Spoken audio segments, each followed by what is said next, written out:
Jen, isn't it amazing when Michigan can keep this game to a 19-foot 9-inch game inside that three-point line? It's all there. All right, well, let's start there. I'm gonna just lead it off there. Tell us a little bit about your podcast, how it's been going, the website, the merch. Just start it out there because I think it's fun catching up just on that, and then we'll get into a little college basketball before getting into the Alien and Scoot and all the other guys. Sure. I mean, the success of No Ceilings really over the last few years, but in particular this year, the growth has been tremendous, right? So we've gone from having a pretty steady schedule of content Monday through Friday, certainly the first year we started and now this year, but we merged the podcast feeds together. So now you have all of our podcasts in one spot Monday through Friday, which is really awesome for fans. They don't have to go all over the place to find everyone's content. It's all in one place. We've certainly upped the merch game. We had a preseason merch release as well as now another traditional release with our new draft guide. We had a preseason draft guide that went out, which is hopefully a trend that we're going to keep doing as the years progress here. So just the amount of content we've been able to put out, but also the way in which we've kept it organized and kept everything on a schedule, I think was one of the biggest things for me that I wanted to try to bring to the table to No Ceilings. Corey and Rucker, they were the big founders of No Ceilings, and they really brought a lot of the squad together. But I'd say every one of us who's been there from the start has had like a key contribution in terms of something that's carried through and has really made this team successful.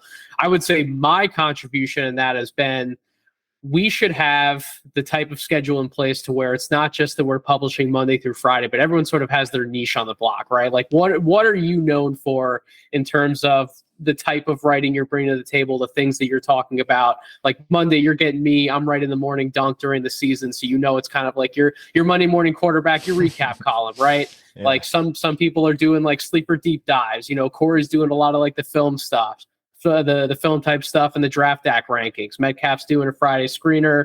Rucker's always brainstorming some crazy idea that's coming out, every other Wednesday. So it's just we've all sort of found our unique styles, and we've found homes for those styles where you're getting this day. Readers know what they're expecting or listening to when they're pulling up to the podcast feed or the website on a Monday through Friday. So I think that's something really cool that we've been able to do and keep going.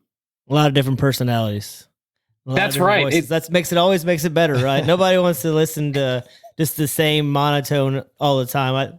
We talk about it, like you call me monotone? No, not you. I just mean like in general, like this different personalities. Like if you guys have an argument about who you guys think should be the number one pick, or not this time, obviously, but in general, like bringing the different personalities is that's what I meant. I guess is the better way to say it. I think that's important though, right? It's not just within our team you're talking about different personalities, but like this Tuesday on our podcast feeds and in real Tuesdays throughout the year, I should say, we opened up what's called Home and Away, which is really us trying to bring in guests outside of No Ceilings to give different perspectives on the draft and basketball. And that's always been something I've tried to do in Draft Deeper as well. Last year was a very guest heavy slate, mainly because I didn't have the consistent co-host throughout the course of an entire year, which has been a blessing this time around, but just trying to make sure that we're having enough different perspectives from within this space and keeping it similar to what you'd find on social media, right? You can scroll down draft Twitter, you can see like 20 different big boards with like players in all sorts of different places and ranked. And we want to make sure that those opinions, we're not just echoing the same points year long. We want different perspectives on our platform. And I think that's another way how we're engaging the community at large. And we're really making our content very approachable, right? Everyone's opinion is a good opinion. And we want to make sure that we're not leaving any stones unturned or uncovered. Shout out to Maxwell with that awesome column that he did preseason. But that's really a big reason to our success as well. So yeah, different opinions, different perspectives, always trying to keep it fresh. Yeah, definitely goes deep. And I listened to the one about just the top 4 teams that you guys did like 2 hours deep diving into like all their pick scenarios. I mean, that's some real research. Yeah. Research stuff. It was great. That's what fans want though, right? Yeah, they want 100%. That was one thing I wanted to make sure that we did, not just Maxwell and I covering that and Steven when he was podcasting with us over on Draft Deeper, but what we've also done at No Ceilings, we've started to churn out some lottery team previews in written form. And that's not just Maxwell and I doing those. That's our entire team is pairing off and taking a look at different teams and really breaking down where's this team at now? what actually makes sense for them to go after. Are there other options on the table? I just released a Dallas Mavericks one myself today, so that was really cool to be able to walk through. Well, this team's in this really weird spot because you have Luka Doncic, but what's Kyrie Irving going to do? And what are some of the other pieces on the team going to look like? And does it make sense for them to trade? What about the pick? LeBron? You know, he'll be there next year. Come on, don't even get me started. But like, does it make sense to trade the pick for bringing in a few other role players that could fit next to Luka? But is the value behind those players going to be the same as getting like a Jarris Walker or Taylor Hendricks if they fall in the draft? Like, there's all these different things to talk about, and that's why, you know, fans have those same questions. So it's important for somebody to be covering all of these teams and all these different scenarios at length, like we are on multiple areas in those fields. Get to some of the guys that returned to college and some of the guys that stayed in. Were there any surprises for guys that stayed in or returned, or what were your thoughts about that? I don't know if there were a ton of big surprises. I think the guys who went back definitely stand to improve their stock and certainly get themselves in better draft position next year. Like Adem Bona, he was talked about as like a late first round guy. I had a second round grade on him this year, so he can absolutely be a guy who comes back and goes in the first. Deron Holmes, same story. Dylan Mitchell was not sniffing my top 60. I'm sorry for any Dylan Mitchell fans out there. I just didn't see it this year. So that was another smart decision to go back. Judah Mintz, I thought was a good, smart decision to go back. I guess the two that surprised me were, I think Cliff Omarui out of Rutgers really helped himself this past year. And I think when you just look at his physical profile, the lack of true centers in this draft, I thought he could have solidified a spot to be drafted in the second round. I don't know where his aspirations ultimately lie in terms of his stock. So maybe he thinks he can push to a top 35, top 40 pick. I'm not sure, but I do think he would have been drafted this year. And then Dylan Jones out of Weber State was someone who we actually interviewed in No Ceilings. Nice. Corey and Rucker did a great film session with him, but you saw him play at elite camp. You saw him play at the combine. He really helped himself in terms of proving, hey, I may not be the quickest guy on the court. I may not be the most in shape guy on the court. I may have some questions about my shot, but you know what? When you put me on the floor, I'm going to impact winning on both sides of the ball. And I thought, from my eye, just given his IQ, how he processes the game, who was making things happen, even as a lead ball handler at times for his squads in those scrimmages, as well as going back to the film at Weber State and looking at his statistics, I thought he would have been drafted as well. But he's going back to school, and he really thinks he can make a push for a higher grade. So those are probably my two guys that I think could have gone either way. My question is, do you think Zach Edey can play in the NBA? Like, it's not a knock on him. I think he's an unbelievable college basketball player. But, you know, you got to have some speed to play in the NBA. Like, who can he guard? I mean, like, look at the guy from Dallas. I can't think what his name is right now, the tall guy. Or does he play for Dallas, or did he go somewhere else now? You're talking about Boban? Yeah, like, can he better? If Boban went to college, Boban would be pretty dang good in college, right? So is he better than him?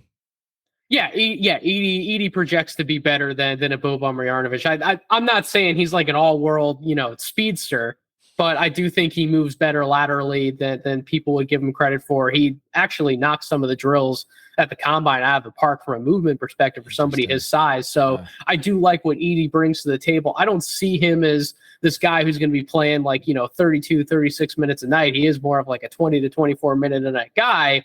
But if he can give you anywhere close to the per minute production that he did at Purdue in the NBA, you kind of would like to have that guy even as like a third big man on your roster, right? And again, we come back to this draft class not having a lot of true size in it. Like, this draft goes in terms of big men who I legitimately would like to draft. There's about 6 names in this top 60 coming up, like that I actually get excited about. Edey would have absolutely been in that mix. I could have seen Edey going top 45. He wanted like an early second, late first promise. That's essentially what he was looking for. You get the NIL money going back to school. I mean, it's an easy decision to make. That's why I wasn't surprised, but he would have been drafted for sure. Mm-hmm. There you go. Zach Edey fan over there. No, I was just curious. Like, is it because the game has evolved so much that, like in the past, he probably would have been an easy first round pick, right? Say even 10 years ago. Absolutely. So, and I think part of your podcast that I was listening to the other day, it talked about how the value of, was it small forwards or forwards are higher than big guys? Yeah, Yeah, absolutely. like I mean, every that's team what wants every team- two-way wings where they can get them. Yep. Yeah. Speaking of big guys you like, then what about Trace Jackson Davis and Jalen Hood-Schifino? So for those Indiana guys, yeah, I was not surprised that Jalen Hood-Schifino did not go back to Indiana. Unfortunately for you guys, he could have had a monstrous sophomore season. Yeah. But I do think he solidified himself as a top 20 guy. There's a lot of buzz he can go in the lottery. I'm a little torn. So you guys, when I came on your podcast preseason, I was actually shouting Jalen Hood-Schifino as a freshman to watch in the Big Ten. And in some ways, he lived up to it. I have some questions in terms of how impactful he can be out of the jump if you're expecting to be a point guard at the next level. I think you guys saw a lot of the turnover issues that he had in Indiana. And it wasn't just like, hey, I'm being really inventive. I'm going to try this really sick pass through this tight window and it's going to lead to a turnover. It's like, careless stuff. Like he dribbled the ball off of his foot, or he's just really not watching where he's doing, where he's driving in the traffic. He's a little too tunnel vision at times in terms of when I make this initial move inside, I'm looking to get to the spot around the free throw line and pull up, not recognizing where somebody else could be in that pick and roll coverage. So just some of those little things he needs to work on as a point guard. He needs to shore up the 3-point shot. And he wasn't as impactful of a defender as he was in high school, which is something I was actually surprised about. Maybe it was the back stuff that held it back a little bit. I'm not sure. He certainly looks healthy now. So I would project him forward as someone who has one of the highest ceilings, maybe outside of the lottery in terms of just on my big board. He may still very well go in the lottery because of that. We'll see what happens on draft night. But yeah, he's going to be just fine, I feel like, in the NBA. And then Trace Jackson Davis, I keep talking about. There's not a lot of size in this draft class. Guess what? Guess who get benefits from that? TJD. Like there's a lot of people already had a first round grade on him. A lot of us and no ceilings had a first round grade on him. I didn't. I still have him at 36 on my board. That's not me being a hater on Trace Jackson Davis by any means. There's just other positional bets and swings I think I'd rather make. But in terms of a player who should go in the late first, early second round, I mean, there's literally no reason to not take him in that range, right? He's polished, 6'9", 245. You guys know all about the post footwork, his ability to grab a rebound, bring it up in transition, make plays for others.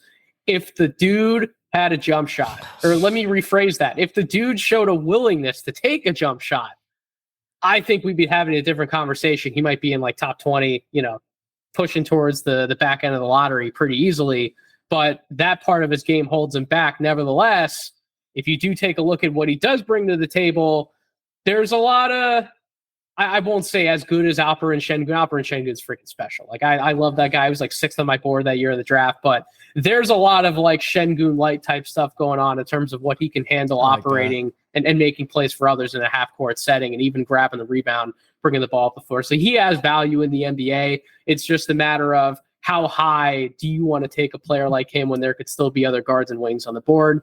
That's the question that has to be answered.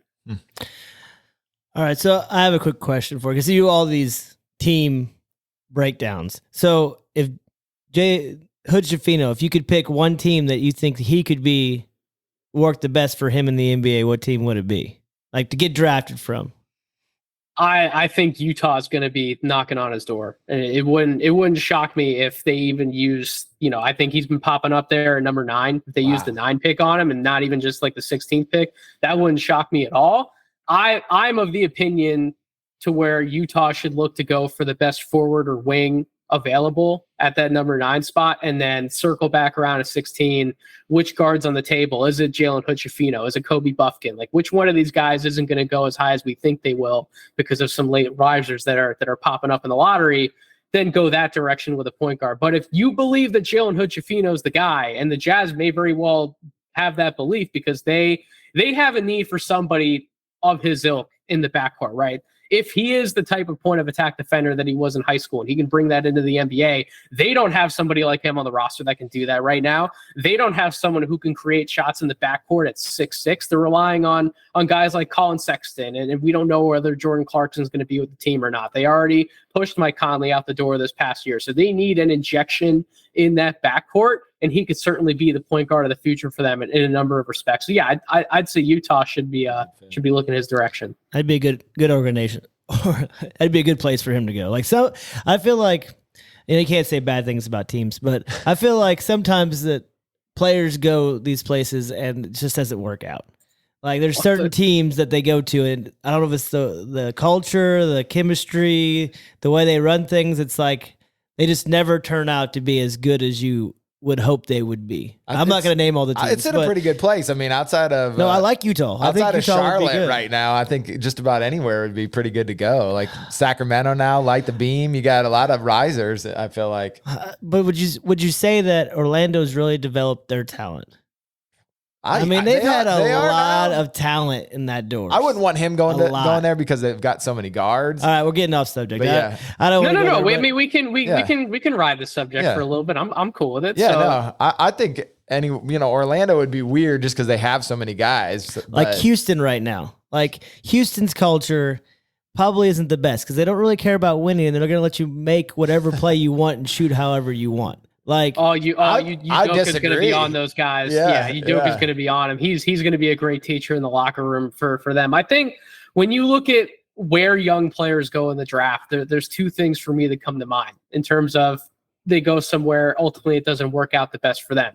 A, does that team have a plan for them? Do they have a specific developmental plan in place for them? And B, do they have the resources to actually carry out that plan? So we're talking about some of these young teams, like you mentioned Orlando, for example. They've had some guys go in and out the door because they've been doing nothing but bringing in young talent in and out the door. So if you're taking on a number of guys who need certain developments within different aspects of their skills to actually be serviceable on an NBA floor, playable in some instances, then if you're taking on too many of those guys, you only have so many trainers. You only have so many people on the staff to actually work with these guys. So some of them can honestly just slip through the cracks. But you see the more extreme situations like a Marvin Bagley to Sacramento, for example, they just didn't have a plan for him. They just didn't have a concrete, this is who he's going to be, this is what's best for him plan. And they thought that he could do all these different things, which is great. During that draft, I actually called him like the NBA's version of silly putty, right? Like he had so many different directions where his game could go, but you had to choose one specific direction for it. They didn't do that.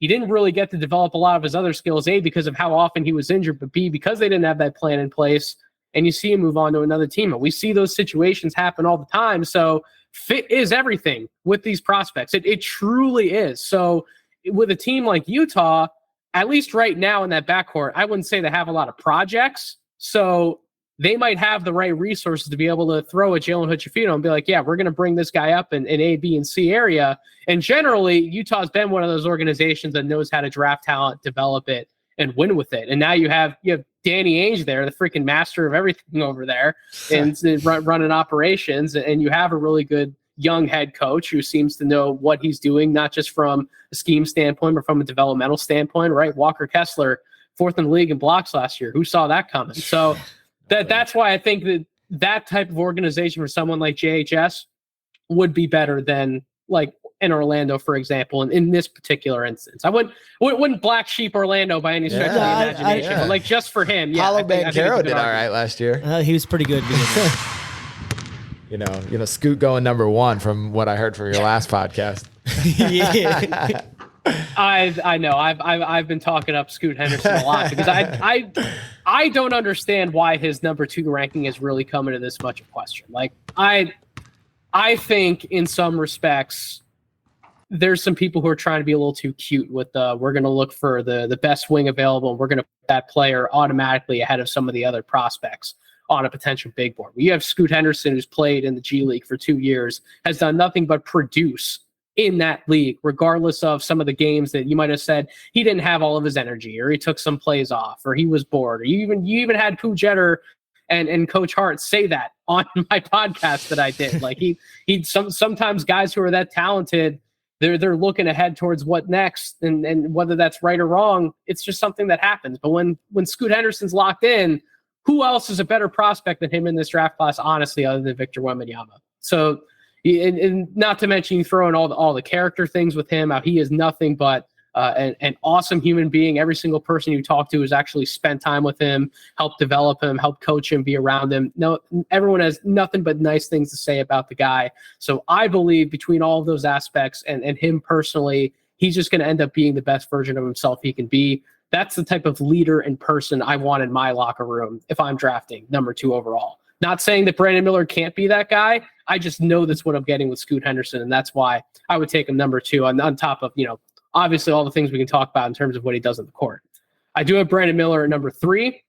I think it's an easy pick to make at number 3 at that point. He produced far better than I would have anticipated in a rookie year. I know Corey Tullibover and No Ceilings. He was in on Brandon Miller from the start. He had him as a top 5 prospect preseason. That worked out pretty well for Corey. So certainly hats off to him and his preseason evaluations. But, almost 20 points per game on the wing, shooting close to 40% from 3 on really high volume from that range. And there are some concerns about his game in terms of the mid-range scoring. He was actually a better 2-point mid-range scorer than he was 3-point shooter in high school. So I think some of that will end up working back towards that end of the pendulum in his favor. I think the defense is real. I wouldn't call him a stopper on the perimeter, but I think he is a really good help guy. He can be a solid team defender, help protect the rim from the weak side, help rotate over, contest shots.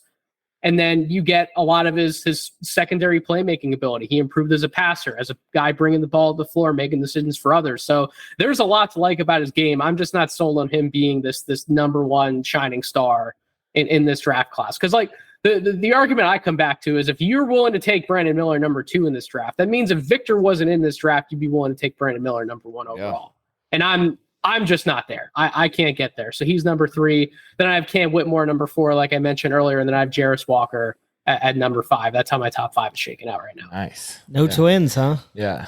Well, I got the Twins at 6 and 7 reluctantly. So the Pacers I'm not as sold on their game. Really? To be honest with you. Yeah, they can end up being absolutely fantastic by all accounts. Again, really great intel. Everyone you talk to who's been around them, they're great kids. They're humble. They're very polite. They're hardworking. They're always in the gym.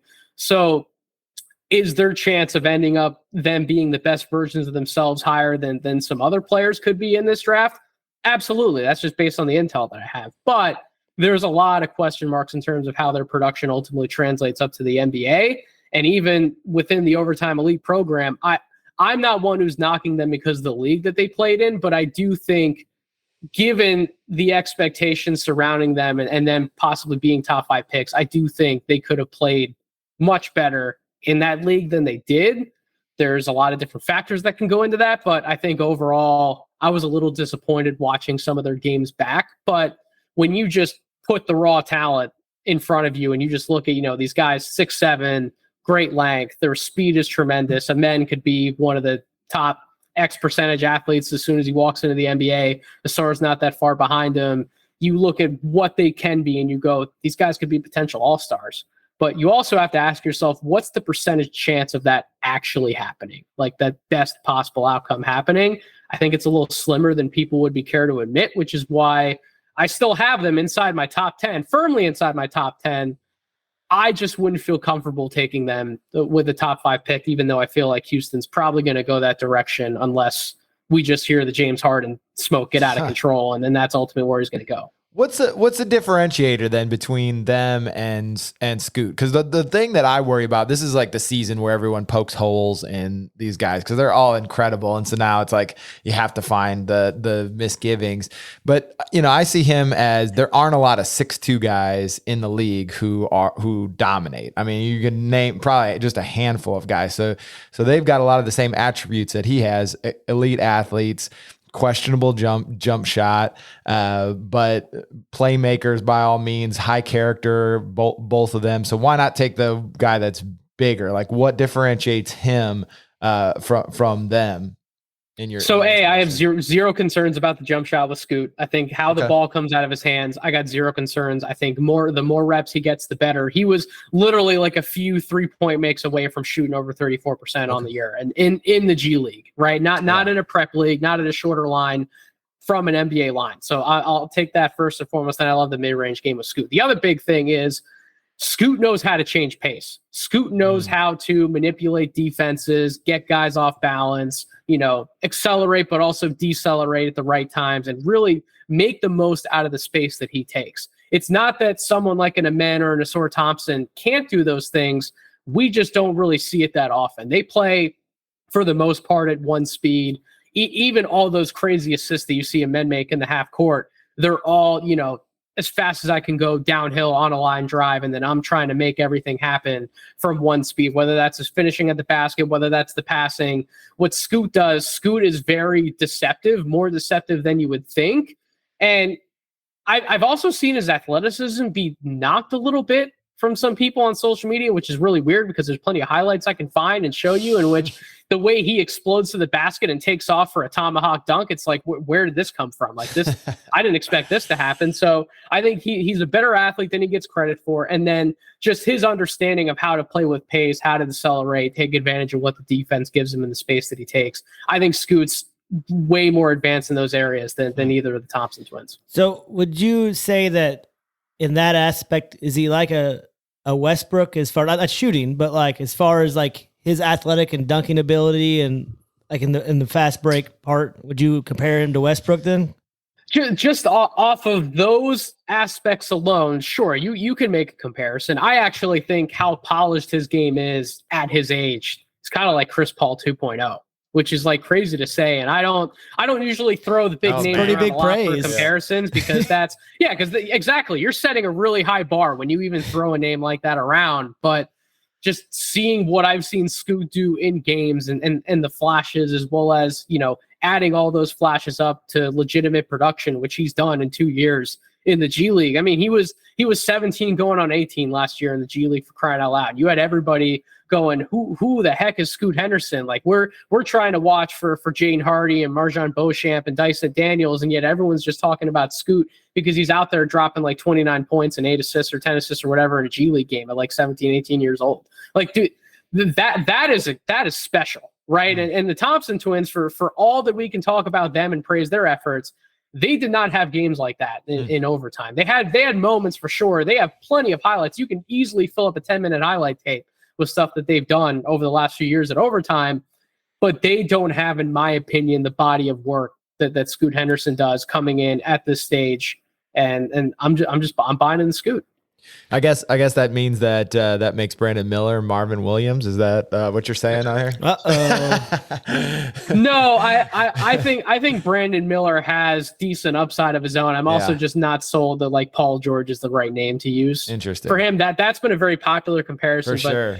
The way that Paul George moves on the court, Brandon Miller does not move like him on the court. Brandon Miller does not handle the ball like he does on the court. Can he get better at those things? Sure.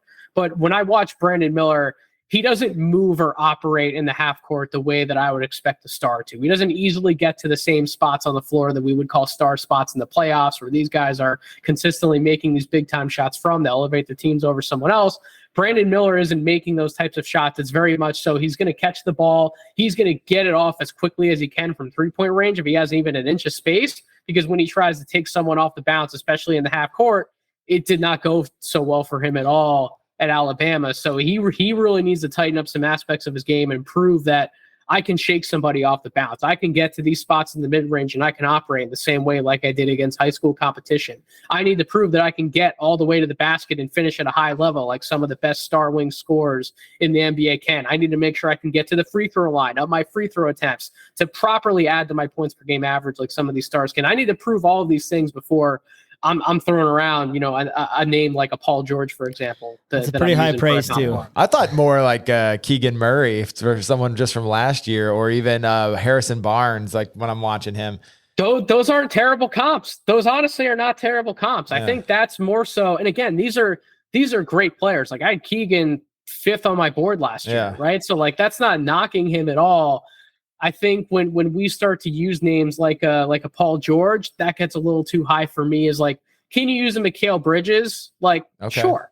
Mikal Bridges can absolutely be a ceiling for him. But again, are you winning a championship with Mikal Bridges as the best player on your team? Second best, maybe. So he looks good. Possibly second best. Yeah. Where would you have took him last year in the draft? I'm Brandon Miller? Yeah. Like, is he in the top 3? Oh man, that's a fascinating question. He's probably he's because he's a big guy, and they were all big last year. So, like, you take him over Murray, and Murray went 5th. So yeah. So I had Ivy 4th on my board. I would still take him over Ivy. I think the Murray versus Brandon Miller conversation is a debate. That's absolutely a debate. This is tough. That's Sorry, tough. I didn't want to throw you further. I'm still a big Keegan Murray guy because I just believe in his approach and how he sees the game on both sides. Oh no, I wanted him last year. I just trust. Yeah. Oh, that's what I wanted. Awesome on the I know. Pacers. I was like, come on. And I was like, they took him. I was like, oh my god. And then I was like, well, get Ivy. And then I was like, no. And then I was like, Paolo, but I was we happy watched later. Paolo in Orlando. I still think Chet was my number one player. I still think Chet's going to be freaking awesome. I'm not out on Jabari. I think that rookie season was just growing pains. Him as a rookie coming in, he's got to make some adjustments. Not out on him. And yeah, with the growth that Ivy showed from the beginning of the end of the year, I'm not taking him over Ivy either. So at the highest I could see him on my board last year would have been 5. Wow. Absolute highest.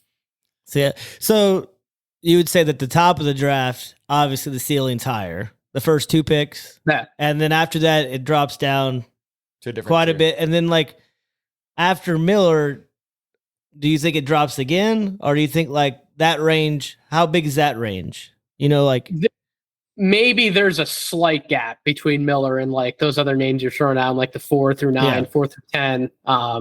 But when you talk about drop off between the top 2 and then the rest of the field, that absolutely. So I would have every year I try and rank prospects based on my own tier system, which would be tier 1. I would have as like an MVP caliber player. That's the type of player you're envisioning to lead a franchise. Victor Wembanyama is in that tier for me.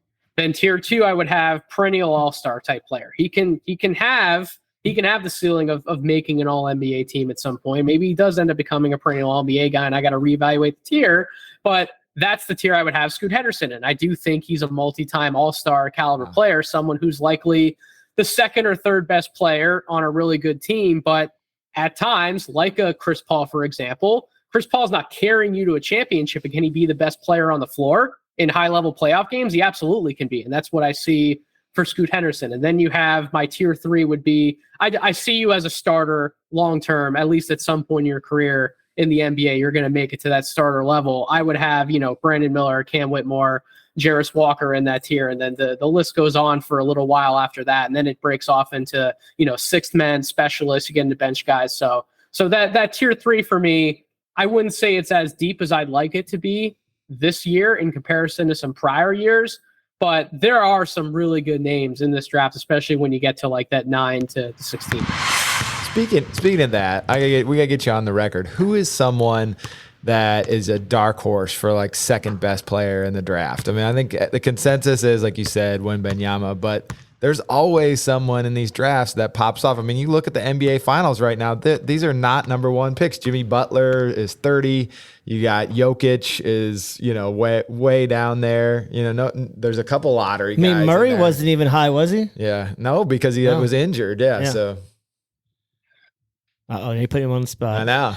No, I was prepared to answer this question.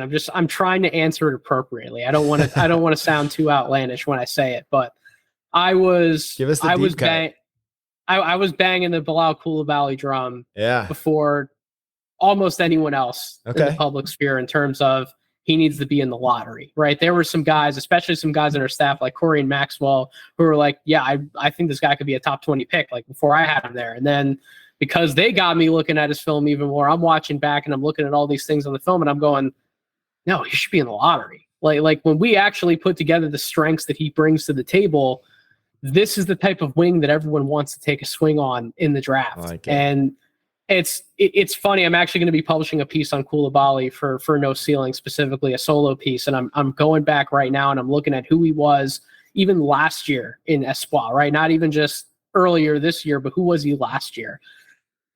At least defensively, I'm still digging through some more of the offensive stuff, but at least defensively, I've never seen a player take a more drastic leap on one side of the ball in 1 year's time than I have Coulibaly. Like when you watch him last year in Espoir, his defense was horrendous at times. He was not the same disciplined player. He wasn't recognizing the same schemes and coverages. His closeouts were put together very poorly. He wasn't rotating properly. He wasn't the same type of playmaker on the ball. And you see him do a complete 180 this year for not just a swab, but now what he's doing for Met 92 in the playoffs. The turnaround's been absolutely phenomenal. And I think a lot of the offensive stuff in terms of the transition game, some of the cutting, the line drive ability, some of the secondary ball handling, I think that stuff has been there even going back to last year in his game, as well as some of the deficiencies that you could talk about offensively, things that he does need to improve. And if he's going to reach such a lofty ceiling like he could possibly have. But just improvements that he's made from one year to the next have been incredible. And if this is what he can do in 1 year and he's still 18 years old, what the heck can he be in like 3 years from now? And I think that upside is what teams are selling them on. And my comp for him, this is going to sound really weird. You're going to like it though, because you guys are Indiana guys. Yes. So offensively at his best, he gives me a lot of Victor Oladipo vibes as like this shifty combo guard, getting much better operating out of pick and roll. He is an absolute blur when he gets going off that screen, getting downhill. And then defensively, he's kind of like a wingier version of like a Jeremy Grant, which is like really weird to say, but the type of playmaker he's become, the type of energy that he has, the amount of coverages he can defend in, the amount of positions he can guard. So I'm looking at that sort of hybrid of a player, and it's like Oladipo at one point was on an all-star trajectory. Yeah. Right? Like I don't want to like sell him short. Yeah. I don't want to sell him short because of some things that happened in his career, but I wouldn't say that either one of those players are like, top 3 players on a championship team, at least not like right now. And maybe Oladipo could have been, but regardless, that's not who he is right now. So when I use those 2 names, it's like I'm painting the picture of a good player. I don't think I'm going too far out in terms of, man, I'm giving this guy such a lofty projection that he can't live up to. But if those are some of the names I'm bringing into the conversation, he has that type of floor. That is the type of impact player he can be, 3-4 years from now in the NBA. Why aren't you looking to draft that guy? Yeah. Especially if you're one of these teams with like 1 million first-round picks or picks in general, man, those are the type of guys I'd be taking swings at. So Corey said it on Knicks Fan TV yesterday. I think I had a conversation with Maximo as well. Like, I think Orlando at 6 is when you got to start putting that guy in play, which is that no one was saying that like a month prior. I love that. But that's just where he's ended up now. Take a swing at it, right? Absolutely. That's what you have to do. You have to be star hunting for as long as you can in the lottery. And I look at some of these other names, you can compare him to the Thompson twins. You can compare him to Taylor Hendricks and Anthony Black. But you get to a certain point where it's like, man, even those guys, they aren't the same positional archetype that is dominating the NBA that everybody's looking for. So when do you take a swing on him? So let's go the opposite way and say who's supposed to go higher that you feel like is going to drop down. So the popular faller in terms of where he was at preseason versus now is G.G. Jackson. And G.G. Jackson at one point was like a preseason top 10 guy. Now everyone who does mock drafts with legitimate intel has him outside the first round. And that doesn't surprise me one bit. I have a back end of the first round grade on him. I have him at 29 on my board. But the thing with G.G. Jackson, it's really fun to compare him to a player like Leonard Miller. I did not have any expectations for him last year. When he came up as a guy we had to evaluate in last draft, I didn't even want to put a top 45 grade on him. Like, I was just out. I'm like, do not come in this draft. Go somewhere, be it a college, go the G League route, go down a path in which you're going to prioritize just getting better as a player and finding a certain area in which you can fit in to NBA level basketball. Went the G League Ignite route. He was not the same player that we saw on some of that Ontario tape in his high school days. Was not always handling the basketball. Was not always doing something with it or making all of these decisions. He was a glue guy for Ignite a lot of the time. He got opportunities to show a little bit more of what he could do, but for the most part, he was a glue guy. He defended multiple positions. He rebounded the heck out of the ball. He was making plays on the ball. He was a transition guy. He was a half-court finisher. That's what he prided himself in, and he found a way in which he can stick in the NBA and can come in and be an impact player. Regardless of where he gets drafted, I have him as a lottery grade on my board at this point. I think he's probably like a top 20, top 25 guy, but he's someone who actually found success, minimalizing his game a little bit, finding areas that he can sort of showcase, hey, I may not be able to do these things yet, but I can do these things. And oh, by the way, those intriguing parts of my game are still there. This is what I can possibly become 3, 4, 5 years from now if you throw the right developmental resources at me. G.G. Jackson's the opposite. Like G.G. Jackson showed a lot at South Carolina to where I'm going to be this ball dominant, shoot first, big wing who my game doesn't really have layers past that. Like, I'm not playing like a traditional forward. I'm not, hard rolling to the basket. I'm not setting hard screens. I'm not as active and engaged on the boards or as a defender as I probably should be. I have a negative assist to turnover ratio. I'm not finding these other little ways to impact the game. This is kind of just who I am. I'm on the court. I'm here to take shots. This is who I'm supposed to be. High volume, low efficiency guy. And he didn't show other ways where he can stand out and make more of an impact. And when you look at that type of player who is ridiculously talented, like I'm not knocking him for doing those things. He was a preseason top 10 talent. If you have him in next year's draft, he could go top 5. Like, it's not a talent question. It's more so you have to find a way to fit in. And if you can't do these things now at a high level, find something else, find another way to impact the game to make sure that you're not just giving away possessions and having the other team go back and your team's kind of just left on one end, not really capitalizing on any one thing in particular. And so he sort of has to, I wouldn't say completely remodel his game, but he has to find ways in which he can differentiate himself. Good luck telling that to someone who is as talented as G.G. Jackson. Yeah, it sounds like you're describing Imani Bates right now. But it could it come back to it's where... not it's I don't have those types of character concerns about G.G., by the way, but it's like if you're really good at your job, right, and you think you can do X, Y, and Z, but you're not necessarily proving that you can do X, Y, and Z. How easy is it for someone to come over and tell you to be like, hey, man, like you actually got to come over here. You got to do this other thing that can help us. It's like, how do you respond to that when you are as talented as someone like G.G. is? And like, I don't know G.G. I haven't talked to him. I don't know the answer and how he would respond to that question. So without that type of intel, I can't firmly say that, yeah, he's going to come in exactly how he is into the NBA next year, and this is going to work out in his favor. He's going to make a team look really smart if they take him in the lottery. Like, I can't say that. And apparently by the intel, a lot of other teams may not have that same impression either because of where he's being mocked right now. So that's a guy who's taken a tumble, and I could have seen it coming. If he's there for the Pacers' second round draft picks, that's a good gamble. Sure. Absolutely. And maybe that there does get to a point with some of these guys where you take the swing on it. Well, absolutely. I would think that maybe that guy could be humbled by getting in the second round and be pissed off and be willing to prove everybody wrong. Absolutely. Like if you get the top 10 pick, maybe not, but like, second round, he's like, okay, really? Yeah. And on your G League team, maybe. Yeah. They take a couple years. Yeah.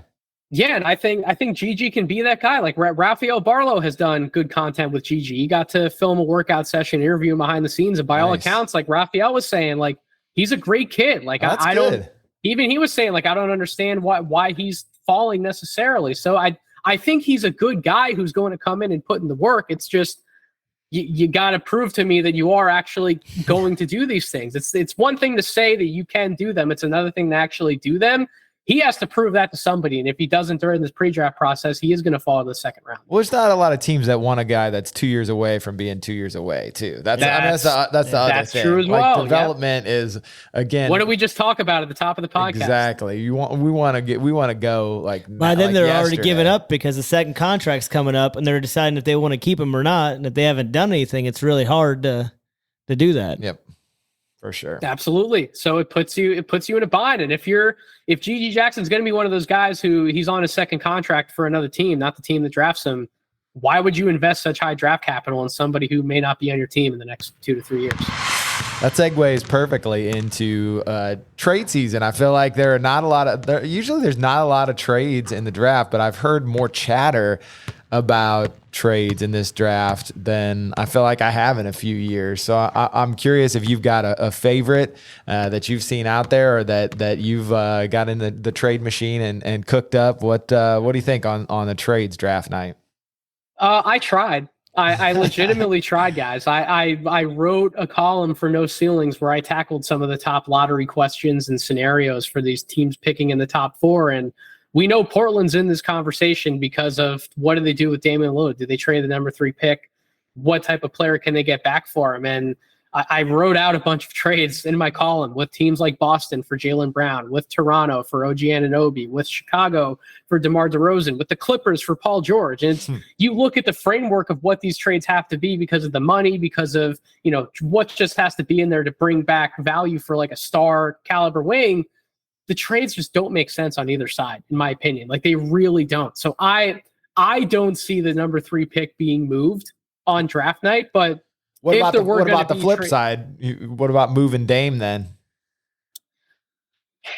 I mean, we know the answer. We all know what that answer should be. It's unfortunately it's not going to happen. And honestly, I don't blame Portland for not moving him, because Damian Lillard, shout out to like Brett Usher, one of my guys on NBA Twitter from the Overstated NBA group. I've been doing content with him for forever, but he made a statistical case one day that like Dame could have a statistical case as a top 10 point guard of all time. Wow. Like, not saying that he is, but like just like by the numbers and what he's done.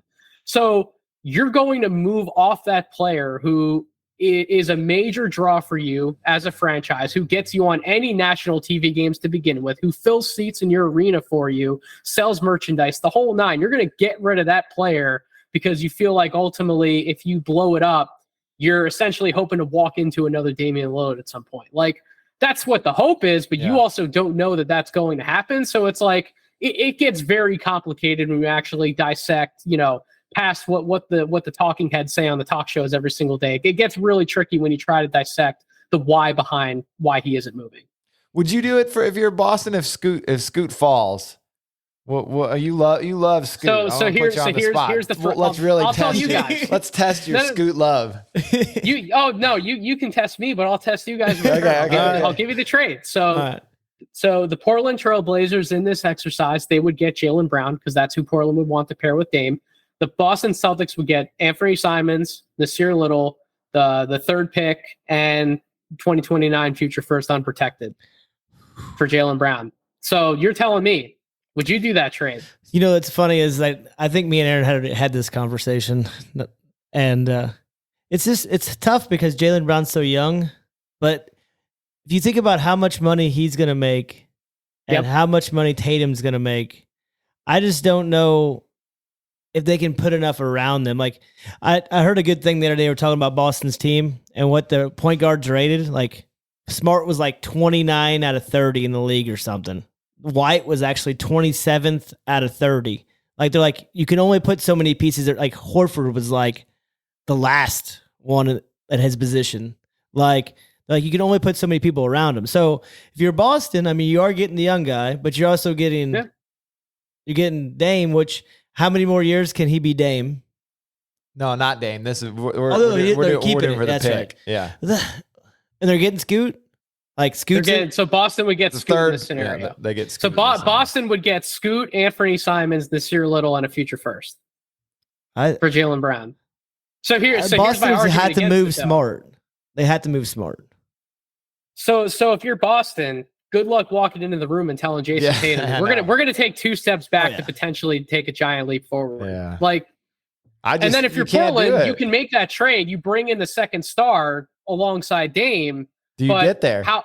How far are you getting with Dame, Jaylen Brown, Nurkic, and then whatever else they can try to piece together around him? Like, you're hoping you're bringing back Jeremy Grant. In which case, if you are, you're going to be over the tax. You're going to be paying a high bill regardless of what that roster ends up shaking out as. You're hoping Shaedon Sharpe takes another leap, and you don't really have a lot of veteran pieces on the bench. You got to hope that Dame, Jaylen Brown, and Nurkic, that's enough to get some low level contract wise, like veteran free agents to come in, or like you're gonna be looking to like buy out guys at the trade deadline. Like you're hoping that core is enough to bring the right cheap pieces together to help you win a championship. But like I don't have faith that that's going to happen either. So it's like to me that trade doesn't make sense on either side, just from my opinion. You can't do it. Like you can't break up teams that go as a Bulls fan who experienced the Last Dance and broke up the greatest Bulls team of all time for no particular reason other than you can't. You just can't. Why? Like, but isn't that about ready to happen with the Warriors? I don't think so. I don't think the executive stepped down for a reason. Like, he doesn't want to be the one that tells them they're going to trade Green and then not bringing Thompson back. I think he's just tired. I don't know. No, he doesn't want to be the hated. Like, right now, everybody loves him. He gets rid of those guys, he becomes the Chicago executive. It's not happening, man. I don't know. It's not. Don't do it. I'm gonna put you on the spot there. What do you think is going to happen with the Warriors? Do you think they're going to break that team up? I know it's a hard question. I think it's going to be business as usual. Yeah. I really do. I think Kerr's going to stick around. I think they're going to get somebody to fill that position from within, right? So it's going to be similar culture that's still there with the correct leadership in place, because you keep Kerr. Kerr, I think, is going to stay in this instance. You still have Steph Curry. You're going to bring back Draymond. You're going to find a way to make it work with Clay, and it's going to be a good time to still roll. You roll it back, man. There's no reason. There's no reason not to. I think the chips just fell weird for them this year. There's no saying that because they ran into Anthony Davis and LeBron and it didn't work for them, if it had, cut a different way, that they might not have. I mean, they might have been all right in some of the other series. I don't know, but I'm not saying they're more. I think they need to get rid of Poole and package in Kuminga and try to upgrade center. They should have traded for Miles Turner is what they should have done. They had Miles Turner on that team. I don't think they lose to the Lakers. So no offense to Golden State, but they haven't exactly proven that they are the masters of developing talent. No. That's what I mean. Either necessarily. Oh, yeah. So like Jonathan Kuminga is another one of these guys. When he was in that draft, I saw the talent. I saw the raw natural talent, but there also wasn't one bankable skill that I could point to and say, yep, you're going to do this in the NBA. And it's kind of worked out that way, right? So if you didn't have the best plan in place to develop him because you're trying to get him to do everything that this team that can go win a championship is doing, that's not working out. You already moved off Wiseman. So I think Moody's going to be just fine. I think Pat Baldwin could be someone who they look at next year. I also like Ryan Rollins as a guy they were able to bring in out of the second round. Like, they have some young pieces, but you do need a lot to come out of those guys, or else you got to figure out another direction to go. Like, to his point, like, you got to figure out a way to maybe package some of these guys together and make a move. I do think they're going to have some shakeups. Like, that roster will not be the exact same going into next year. I don't think it's going to be Draymond walking out the door. Yeah. So you think they have to pick between keeping Draymond and keeping Wiggins, or Wiggins at this point is a better player, right? Next year you just roll it back, and then you pick after that. It's a lot of luxury. Yeah. A lot of luxury tax. Well, they've got the 1 year. So this is the weird thing. They've got the 1 year kind of grace period with the more restrictive, like, apron stuff. So I think after this year, then they probably will be their hand will be forced, because then they won't be able to sign mid-level guys, and they'll really be in a they'll be hamstrung. Yeah. Yep. So they got basically 1 more year to roll it back, see what they can do, sign a mid-level guy, and then hope for it, figure it out. Do I get to take Bronny number 1 in the NIL draft? Yeah. he's already number 1 now. Yeah. Like, he's made so much money already, and he ain't even played a day of college. And Obviously, Victor. Does he have a shoe deal yet? He's a Nike guy, or he's been wearing Nikes. Somebody has to give him a fortune. He will, regardless of who it is, he will have his own. Big guys don't sell. What was the last big guy that sold a shoe?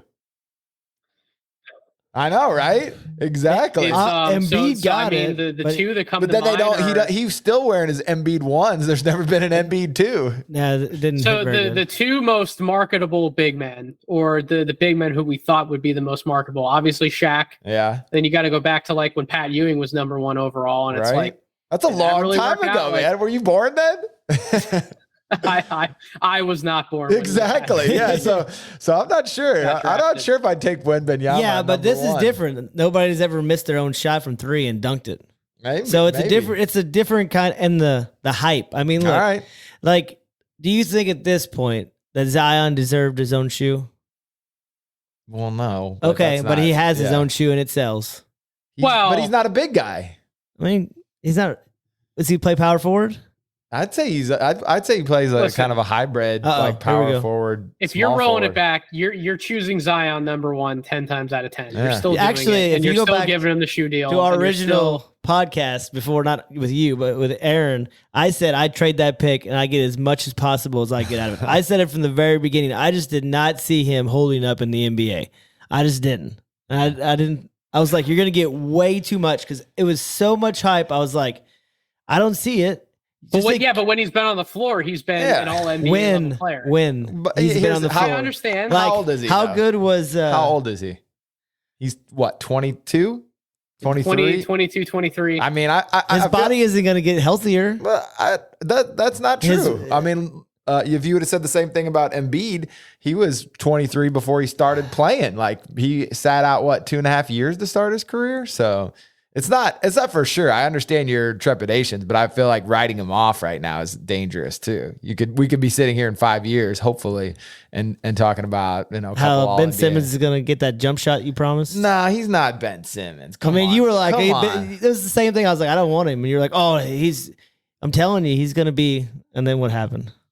I'm wrong a lot though. That's mental. But those two. That's not fair because that's a mental thing. So I don't know. But anyway. Yeah. NIL draft is what you asked him about. Yeah. So who you taking? Yeah, we talked about the top two guys, the Thompson Twins. They already have, everybody handing them everything under the sun. So like they're going to walk away with some cool endorsement deals. I'd say Anthony Black is another guy. Okay. I just think he has that great personality that's going to be able to, you're going to be able to market him. I like that. As a winner, as a team guy. So if I had to give you another name, it's tough. It's really tough. Thompson Twins in the dunk contest too. I'd like to see them go against each other. That'd be pretty sweet, right? I would love to see them in the dunk contest. I would go as a last one. I'll go Derek Lively. I think Lively's got. I think Lively will have a good personality. Every interview I've seen Lively in, he's actually handling himself really well. Interesting. He's a big riser too, right? He is. He was like preseason top 5, top 6 because of where he ranked in high school. Then he fell off a little bit because he wasn't producing at Duke in second half of the year. As soon as that North Carolina game in early February and then onward, he really turned it up in gear. And now he's had tremendous pro day workouts, tremendous in-person workouts with teams. So yeah, he's a big riser back up boards. I have him in the lottery. Well, we appreciate it. Give us again a plug for all the stuff you guys got going on at No Ceilings. The website is amazing. Podcast, YouTube. You guys are all over the place now. So you can follow me on Twitter personally at Draft Deeper. You can find the No Ceilings Collective on Twitter at No Ceilings NBA. If you follow us there, you will see anything and everything we're doing. Substack, NoCeilingsNBA.com, written content about the draft Monday through Friday, even some Sundays. Podcast feed, No Ceilings NBA, wherever you get your podcast. Again, Monday through Friday, podcast episodes pumping out. And then YouTube channel, No Ceilings NBA. Go find us there. We've got not just our podcast in video form, but we've got some fun film sessions we've been doing with prospects. We've got prospect interviews that we've done. I've done some coach interviews. I'll have another fun interview coming up with Damian Wilkins of Overtime Elite. Nice. Going to be interviewing him this week. So make sure you're locked into everywhere you can possibly find content for the draft. I promise No Ceilings NBA is there doing something. Love it, man. I appreciate your hustle. I appreciate you coming on again, and I'm sure we'll do it again. Absolutely, Aaron. Thanks for having me on as always. That was awesome. Thank you for listening to the 19.9 podcast. If you haven't already subscribed to the podcast, make sure you do. And while you're at it, leave us a rating or review. 5 stars only, like the basketball camp. We also have links to all of 19.9 social media so you never miss a release. Until next time.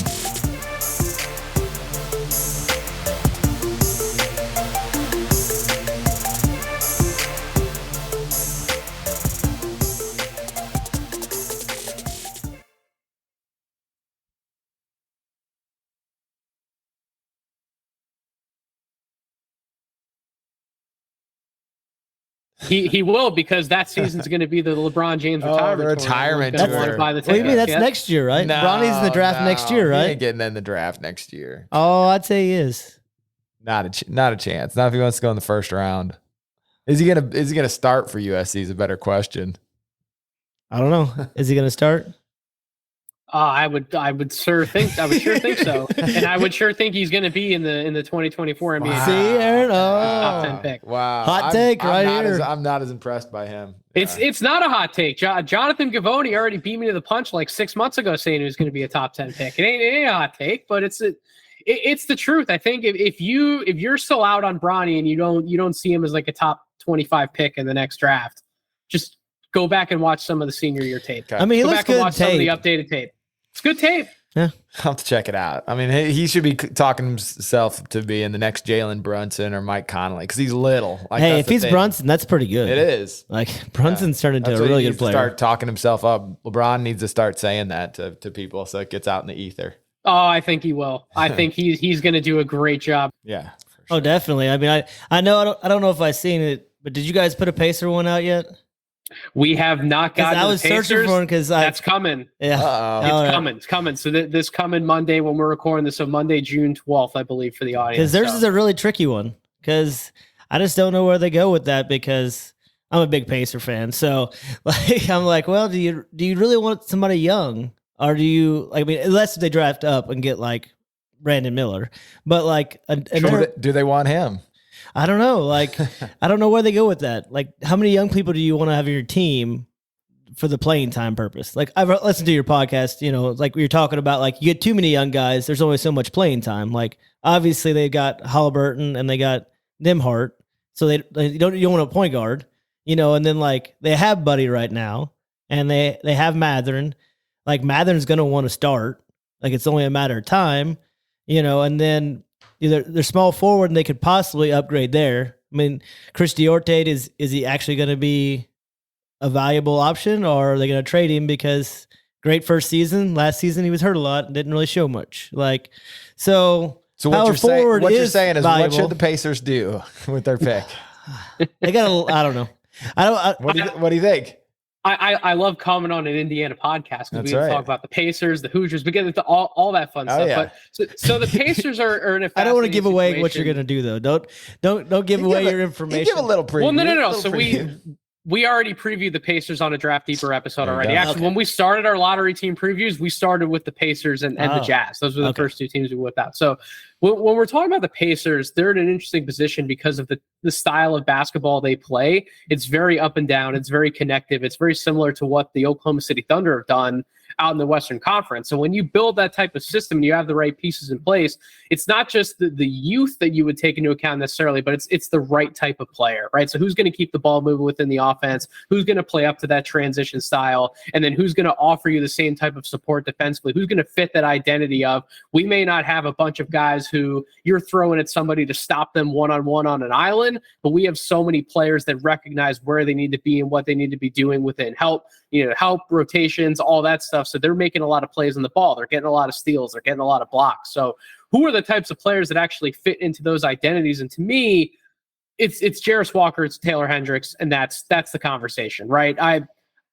I adore Cam Whitmore. I have Cam Whitmore fourth on my board. I know we're going to talk about like what my top five looks like, but he's not necessarily the best fit for the Pacers as much as I would want him to be, because he's not that connective tissue on offense. He's very much so a play finisher. So Jarris Walker absolutely has that connectivity about him, right? He's an underrated passer. He didn't get to show a lot of the handle at Houston as much as he did at IMG. But you go back and watch the high school tape, he was doing a lot of stuff off the dribble that makes him look like this power wing or this wingy version of like a Bam Adebayo, this small ball big. So that sounds nice. That's the type of player that I certainly would want him to be in the NBA. And I think his ceiling could warrant that as long as he continues to focus on the right parts of his game. And then Taylor Hendricks, he's not a bad passer by any stretch of the imagination. I wouldn't call him a great one, but I think he's good enough for what you guys want to do. And then he's just another one of these guys who's going to space the floor, keep everything spaced for guys like Tyrese Halliburton, Andrew Nembhard, and Ben Mathurin to cut to the basket. He's going to keep all those windows open for you while also being another one of these guys, great at rotations, great at helping from the weak side. He can cover so much ground.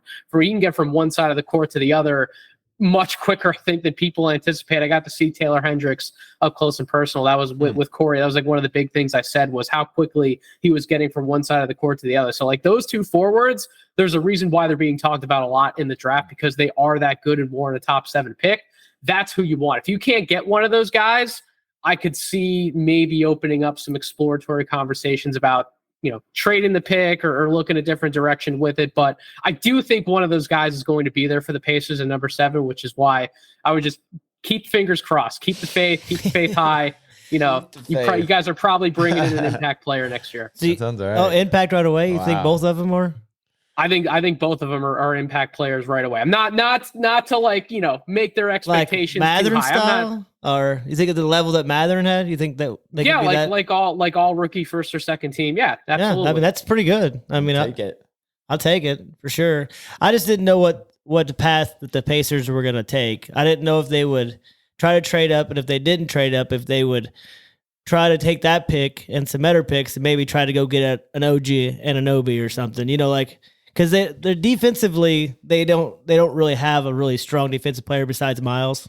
So like I thought you put both of them together, and that really, because he was on all defensive first team this year. OG was, I'm pretty sure. So like that really increases the value of the defense, and he's a good shooter, and it leaves floor spacing for Tyrese to do his thing. That was the only thing. And I mean, it's obvious for my U, so I'm a Pacer fan. So obviously I'm an OG fan. Worlds collide. No, like as I was talking about, you guys don't really have anybody on the perimeter who can stop somebody one-on-one. I mean, Andrew Nembhard was the guy who ended up guarding the other team's best player more often than not. And like, so that's actually credit to him. Like, he can handle that type of responsibility even as an older rookie coming in. That's kudos to him. And it's a big reason why I was very close to having him on my first team all rookie. I ended with him actually one spot ahead of Mathurin on my rookie rank, my final one, because I just thought he took more lion's share of the responsibilities on more nights on both sides of the ball than Mathurin. I really don't. Mathurin's going to be great. Mathurin's going to be freaking awesome. I don't really think he got better as the season went on. So I think that more was a nod towards Nembhard. And again, he's going to be an awesome player as well. But years from now, when you guys are looking to compete for a top 4 seed in the Eastern Conference, I'm not sure you want Andrew Nembhard being your best stopper on the perimeter. So you do need someone at that forward spot that can handle the size. Yeah. I totally agree. And I agree with that. He probably did have a bigger impact than Mathurin did. Just overall. I think so. I mean, when you're watching the games, like, listen, I get like the rookie ratings and trying to vote on awards ballots. I get a lot of it's determined by statistics, right? Points per game, rebounds per game, assists per game. I get all that. But if you actually watch the games, like a lot of Pacers fans did, you all are, I'm sure you love Mathurin. You think he's going to be great. But just in this one season, I think Nembhard had a much bigger impact for the team than Mathurin right now. That will flip at some point, maybe even next season. But right away, I think Nembhard was a really big surprise. Yeah, and Carlisle had more. You could tell he had more faith in him than Mathurin. He kept him in more. He played him more. Yeah. And defense is probably a big key in that. That's a Carlisle thing. Though. Yeah. More than a Nembhard thing. Enough Pacer talk.